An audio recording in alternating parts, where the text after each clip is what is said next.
Vous commencez à vous rendre compte que vous allez beaucoup utiliser cette page d'accueil dans Windows 8, puisque dès que vous allez vouloir passer d'une application à une autre, vous allez utiliser ce menu démarrer. Il est donc important de le rendre agréable à l'utilisation et donc de personnaliser son apparence. Donc par exemple ici vous le voyez, vous avez différentes vignettes qui représentent les différentes applications que vous utilisez souvent. Organisez les vignettes dans l'ordre que vous souhaitez. Pour cela, simplement avec un glisser-déplacer par exemple, je positionne les contacts au-dessus de mon agenda et je vais déplacer ici Internet Explorer à côté des contacts comme ceci. Une réorganisation de mes vignettes se fait automatiquement.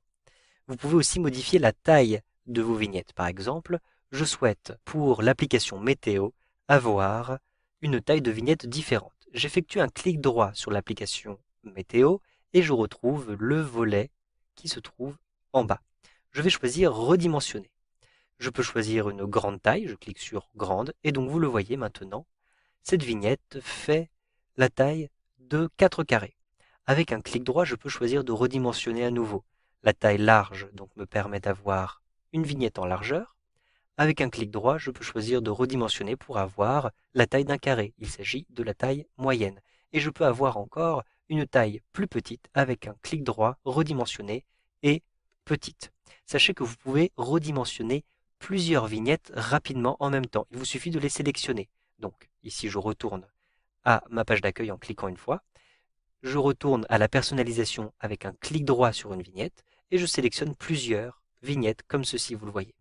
Ensuite, je clique sur redimensionner et je vais choisir par exemple taille moyenne. Mes 4 vignettes sont désormais de taille moyenne, vous le voyez de cette manière-ci.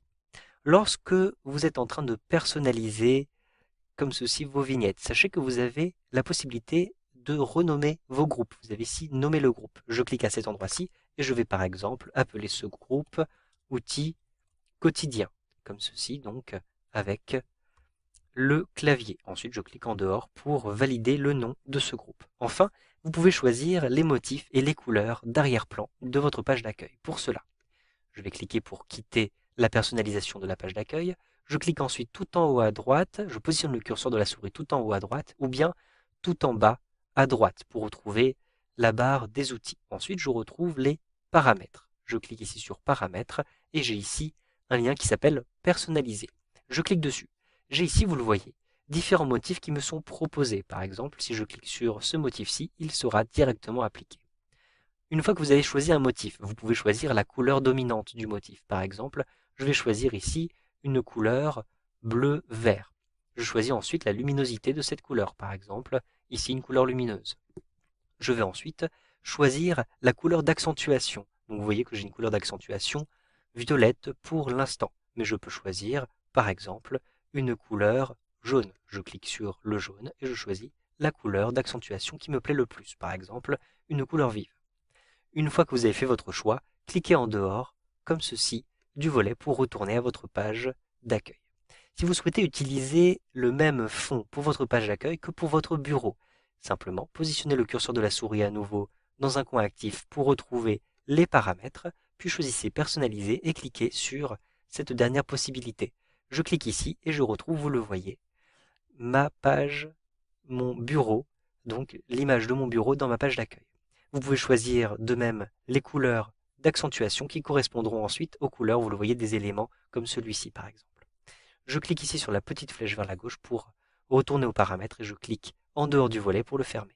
Si maintenant je bascule rapidement du bureau au menu démarrer, je clique ici sur le bureau. Vous le voyez, j'ai une continuité qui est faite entre la page d'accueil et le bureau. Cela vous permet de retrouver comme ceci un menu démarrer qui vous donne l'impression de moins sortir de votre bureau en réalité. Vous savez donc maintenant comment personnaliser votre menu démarrer avec Windows 8.